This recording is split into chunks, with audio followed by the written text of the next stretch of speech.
하지만 이것도 50견으로 보면 충돌증후군도 뭐 한 대여섯 개, 여섯 일곱 개의 진단만 포함된 것 뿐이니까 50견에 비하면 이거는 뭐 양호한 거죠. 약하죠. 그래서 하지만 충돌증후군이라는 이 단어 자체를 너무 뭐 과소평가할 필요는 없는 게요. 그 당시에 있는 기술력으로 의사가 뽑아낼 수 있는 가장 진보된 진단이었던 건 맞는 것 같습니다. 그래서 이제 1972년에는 이제 충돌증후군이라는 단어와 뼈 깎는 수술이라는 것이 있었다면 2019년에는 이제 10여 가지의 진단, 각각 다른 치료로 충돌증후군이 나뉘었습니다. 이거는 당시 이제 제가 콜롬비아 병원에서 근무할 때 저랑 같이 근무했던 우리 전임의들, 임상 강사들입니다. 근데도 지금 네이버에서 한번 충돌증후군 쳐보세요. 어마어마한 내용들이 나옵니다. 아직도 충돌증후군은 국내에서 가장 많이 수술을 행해지는 어깨 수술의 종류 중에 1등입니다. 자, 거기까지 회전근개파 이제 설명을 드릴 텐데요. 혹시 충돌증후군 쪽 질문 있으면 질문 받고 하나하나 넘어가겠습니다. 처음에는 질문 다 안 하시죠? 내가 그때 왔던 분들은 질문하면 이득이라는 걸 아실 텐데. 네. 어깨를 들어올 때 어깨가 부딪히는 소리가 나기를 하면서 제가 항상 어깨가 아플 때 어깨가 뼈가 부딪히는 간지를 묻는 소리가 나기도 하는데 네. 그런 경우는 원인이 부딪혀서 나는 아픈 건가요? 아니면 알겠습니다. 제 질문 일단 소리가 당시 통증을 동반을 했었나요? 동반하지 않았었나요? 통증을 아마 좀 동반했던 것 같아요. 네. 보통 이제 소리가 꼭 소리와 통증을 동일시할 필요는 없습니다. 뭔가 하면 어깨 같은 경우는 구조물이 굉장히 많기 때문에 어디 하나라도 약간 생채기가 나면 그 주변으로 굳은 살이 생겨요. 우리 손도 자꾸 이렇게 자극되면 굳은 살이 생기잖아요. 그럼 굳은 살이 움직이면서 그 주변 조직과 만나다가 탁탁 튕기면서 딱딱 소리가 날 수 있습니다. 뼈랑 뼈랑 부딪힌 소리는 아닐 거고요. 물론 뭐 뼈가 막 이상하게 자라면 그럴 수도 있지만 사람의 몸은 너무 무한대의 가능성이기 때문에 절대 아니다 그런 말은 할 수는 없지만 99.9%는 아니고요. 그러면 이제 그 굳은 살 때문에 소리가 나는 건데요. 굳은 살이라는 거는 자극을 안 주면 다시 가라앉잖아요. 그렇죠? 그래서 소리 나던 것도 시간이 지나면 다시 가라앉는 경우가 대부분입니다. 하지만 소리가 가라앉아도 통증은 그대로 남을 수 있고요. 또는 소리만 사라졌는데 통증은 있을 수도 있고 소리는 계속 가는데 통증은 사라질 수도 있고 그 우연히 둘이 식기적으로 만난다는 것 뿐이지 보통 같이 가는 경우가 아주 흔한 건 아니에요. 그래서 소리는 이제 본인이 뇌에서 들리기 때문에 뇌래요. 귀에서 들리기 때문에 좀 신경이 쓰이는 거지 그거 자체로 너무 걱정하실 필요는 전혀 없습니다. 그거보다는 통증이 있다면 그 통증에 좀 집중해 주시면 됩니다. 네. 저는 충돌 그런 거라기보다 육아로 인해서 왼쪽 어깨와 팔꿈치의 그 힘으로 아이의 체중을 계속 한 3년을 버티니까 이제 여기가 너무 아파 오거든요. 네. 근데 병원을 아직 안 갔어요. 좀 겁이 나서. 네. 근데 지금 말씀하신 것처럼 이렇게 옆으로 올리는 건 괜찮은데 이렇게 하는 게 지금 어려워요. 안쪽으로 끝까지 들어올 때인가요? 아니면 중간에 들어올리는 중간인가요? 끝으로 아직 들어올 때, 스트레칭 끝까지 갈 때. 그거는 이제 그 뒤에 나오는 이제 유착성 관절낭염의 범주로 봐야 되는데요. 가장 안심해도 되는 질병입니다. 그거라면. 오히려, 그러니까 뒤에 얘기를 하겠지만 조금 다른 얘기를 하면요. 맨 끝으로 스트레칭 갈 때, 그때만 아프다면 조금 낫고요. 중간에 들 때 살짝 아프다가 더 들면은 통증이 사라진다. 그게 더 무섭습니다.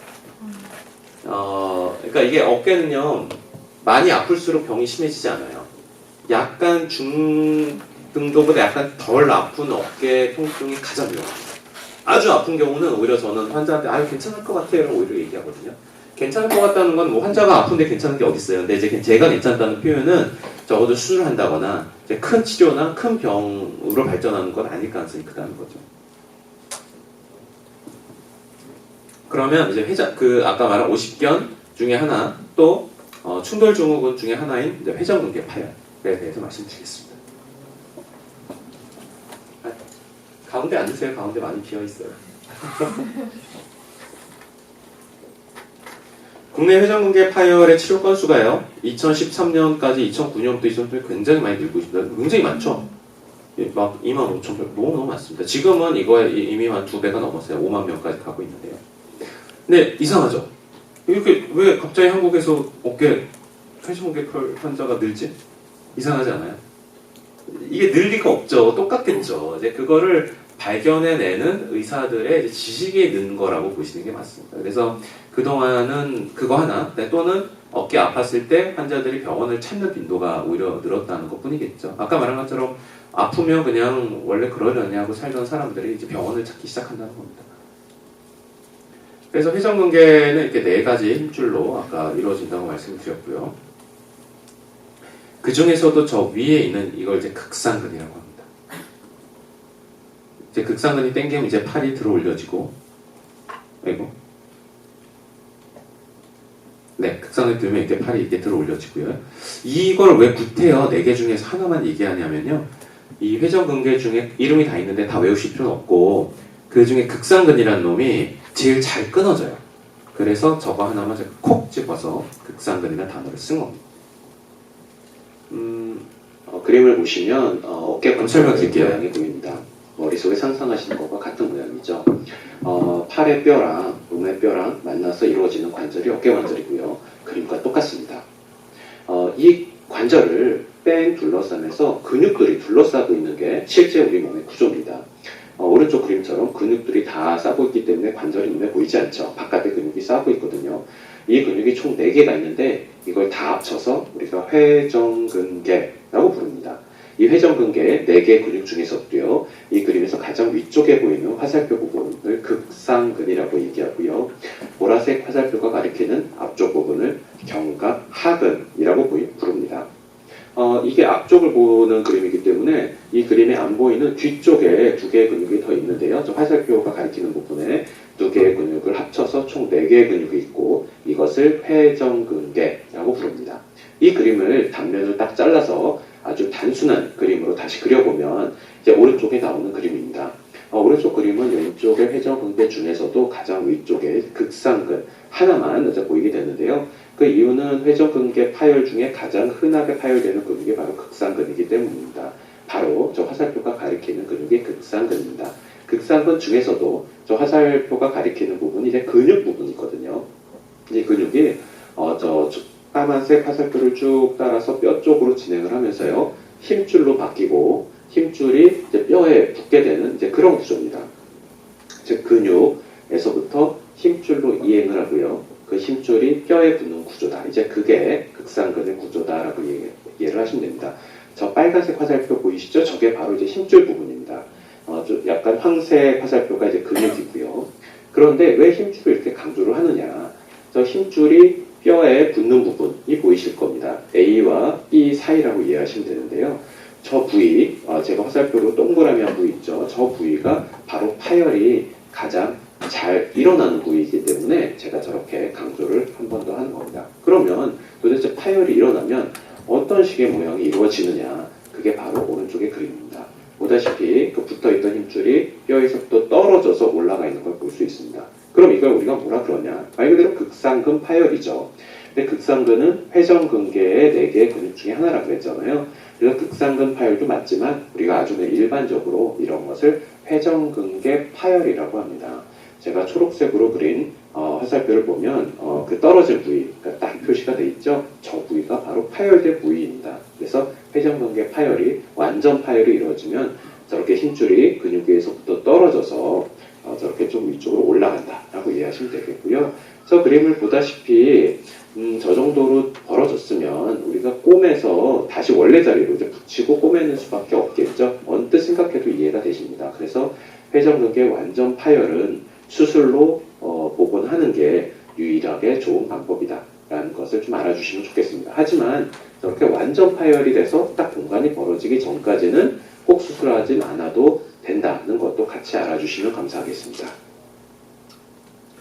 네, 이거는 뭐 제가 만든 파일이기 때문에요. 유튜브에서 CM병원 뭐 이상원 치면은 다 언제든지 다시 보실 수 있습니다. 뭐 여기서밖에 안 볼 수 없는 건 아니고요. 네.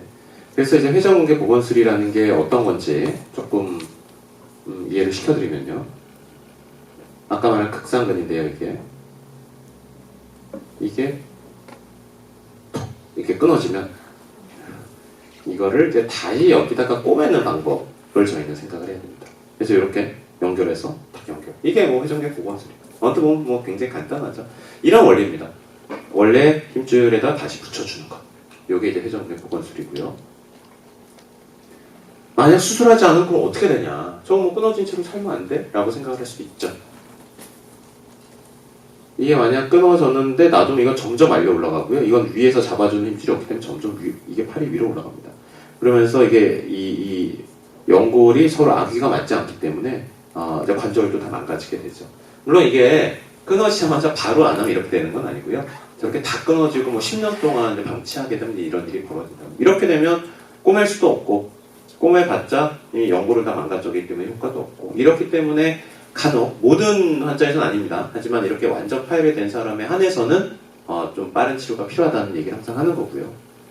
근데 이제 보세요. 아까 말한 극상근인데 이렇게 완전 파열된 게 보이시죠? 자, 그러면 이 근육이 양쪽에 원래 빳빳하게 이제 붙어 있어야 되는데 한쪽이 떨어진 거잖아요.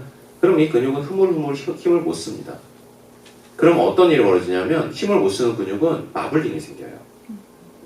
우리가 소를 소 어떻게 만드는지 아시죠? 못 움직이게 묶어놓으면 마블링이 생겨요. 마찬가지로 이 근육은 원래 움직여야 되는데 한쪽이 끊어졌기 때문에 저 근육은 그냥 뭐라고 하죠? 그냥 작동을 못하는 거잖아요. 그냥 이렇게 흐물흐물하게 있으면 이게 마블링이 생겨버리면 그 다음에는 작동을 못하는 근육이 되기 때문에 꼬매져 봤자 아무 의미가 없습니다. 이게 완전 파열인데 근데 이제 헷갈리면 안 되는 게 부분 파열의 경우는요 절대 저렇게 그 위험한 지경으로 진행되지 않아요. 또 이런 게 있죠. 부분 파열이 되면 무조건 완전 파열로 진행하느냐? 그렇지도 않습니다. 제가 이제 MRI만 10년째 찍고 있는 환자들도 많거든요.